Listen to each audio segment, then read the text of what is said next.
আসসালামু আলাইকুম কাকা। ওয়ালাইকুম সালাম। তুই হঠাৎ করে অবলায় আমাদের বাসায়? চাচা, আমি শহরে আসছিলাম একটা চাকরি ইন্টারভিউ দিতে। আজকে আসার পর অফিস থেকে বললো ইন্টারভিউ আজকে নিব না, আগামীকাল নিবে। পরে আব্বারে ফোন দিলাম, আব্বা আমার কইলো কি কষ্ট করে গ্রামে আওয়ার দরকার নাই, কালকে যেহেতু ইন্টারভিউ তুই এক কাম কর, তুই তো চাচার বাসায় যা, ওখানে আজকে রাত্রে থাক, কালকে ইন্টারভিউ দিয়ে একবার গ্রামে আসবো। আর তাই আপনার বাসায় আইলাম আজকে রাত্রে থাকার জন্য। তোর বাপের কি কোনো কাণ্ডজ্ঞান নাই? যারে তারে যখন তখন আমার বাসায় পাঠাই দিব থাকানোর জন্য? একটা উটকো ঝামেলা। এই তুই শহরে কোনো হোটেল টোটেল পাস নাই, ওখানে থাকতে পারলি না, আমাদের বাসায় লিখে। চাচা, ওই হোটেলগুলোতে নাকি অনেক অনৈতিক কাজ হয়, অনেকে ঝামেলা করে, পুলিশের ঝামেলা হয়। আমি সহজ সরল মানুষ, গ্রাম থেকে আইসি একটা চাকরির লেগে, হঠাৎ করে হোটেলে যদি কোনো ঝামেলায় পড়ি, এই জন্য আব্বা কইলো কোনো হোটেল ওঠার দরকার নাই, তুই তো চাচার বাসায় থাক। হ্যাঁ, পাইছে তোর বাবা আমার একজন সহজ সরল লোক, তাই যখন তখন একটা উটকো ঝামেলা বাঁধায় দেয়। হ্যাঁ চল ঘরে চল, কিন্তু কালকে সকাল কিন্তু চলে যাবি। চল ঘরে চল।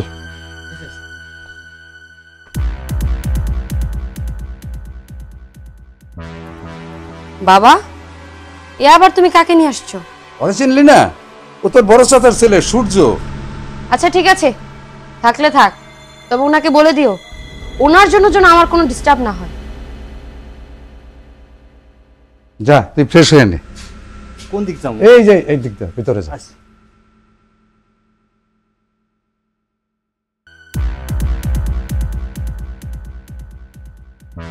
আচ্ছা ঠিক আছে, আমি তোমাকে কালকে জানাবো, ওকে? হ্যাঁ বলেছি তো, তোমার সাথে মিট করব, রেস্টুরেন্টে যাব, রেস্টুরেন্টে খাবো, তারপরে ঘুরে বাসায় আসবো। শেফা, এখন রাত প্রায় 4টা বাজে, তুমি এখনো ভিডিও কলে কথা বলছো? তুমি এখনো ঘুমাওনি? ঘুমাও কখন? সেটা কি আপনার কাছে কৈফিয়ত দিতে হবে আমি কখন ঘুমাবো, কখন কি করব, কখন কি না করব? হ্যাঁ, আপনার কি খেয়ে দিয়ে কোনো কাজ নেই? যান, আমাদের বাসায় বেড়াতে আসছেন, এখানে বেড়াতে এসে কাউকে ডিস্টার্ব করবেন না। যান রুমে যান। আমি বুঝতে পেরেছি তুমি আমাকে কি বলতে চাচ্ছ। আসলে কি জানো, আমরা গ্রামের মানুষ, তুমি তো গ্রামে থাকো না, শহরে বড় হয়েছো। আমরা চাচাতো ভাই বোন, তুমি কিন্তু আমার আপন বোনেরই মতো। তুমি যেভাবে ভিডিও কলে ছেলেদের সাথে কথা বলছো, তোমার লাইফটা নষ্ট হয়ে যাবে। এগুলো বাদ দিয়ে আমি বলি কি, তুমি মন দিয়ে পড়াশোনা করো, নিজের লাইফটাকে গড়ো, তোমার ভালো হবে। আমি তোমার বড় ভাই, তাই না? আচ্ছা, আপনি আমার বিষয়ে নাক গলাচ্ছেন কিসের জন্য? আপনি কি আমাকে জ্ঞান দিচ্ছেন? হ্যাঁ, আসছেন আমাদের বাসায় বেড়াইতে, রাত্রে খাবেন, সকালে খাবেন, খেয়ে দিয়ে সকালবেলা চলে যাবেন, এত কথা কিসের বলুন তো? যান নিজের রুমে যান, না হলে কিন্তু বাবাকে ডাকবো। যান। ঠিক আছে।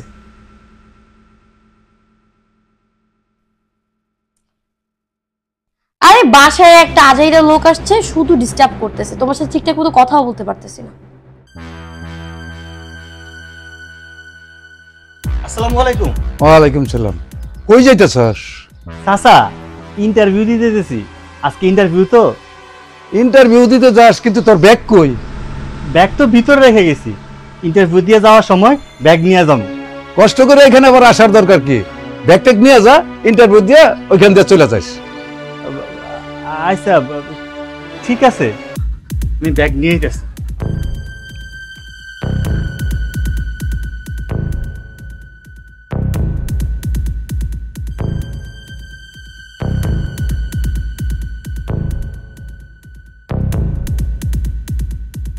আচ্ছা, আমি তাহলে চলে যেতেছি, তবে যাওয়ার আগে আপনি একটা কথা কয়ে দিতেছেন। কি বলবি বল। চাচা, আপনার মাইয়া, ও তো এখন অনেক বড় হয়েছে, ওর দিকে একটু খেয়াল রাখেন। আমার মনে হয় ও ঠিক পথে নাই। ওর দেখছি কালকে সারা রাত ভিডিও কলে কার সাথে কথা বলছে, সারা রাত ওর রুমে লাইট জ্বালানো ছিল, দরজা খোলা ছিল, আমি বারবার ফলো করছি, দেখছি ও কথা বলতেছে। আমি ওরে মানাও করছিলাম, কিন্তু ও আমার উল্টো অপমান করছে। আপনার মায়ের একটু শাসন করেন, একটা দুর্ঘটনা ঘটে গেলে সারা জীবন মান সম্মানে টানাটানি হইব। আমগো তো স্বাস্থ্য বোন, আমগো তো মান সম্মান যাইব। তো চাচা, আমি যেতেছি, আপনি চাষিরে নিয়া আর আমার বোন লইয়া আমগো বাড়ি বেড়াতে যায়। আচ্ছা।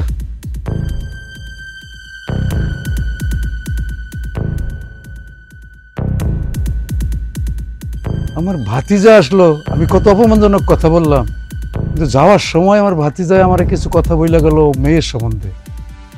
ঠিকই তো, আমার মেয়ের তো আমার শাসন করা দরকার, খেয়াল রাখা দরকার।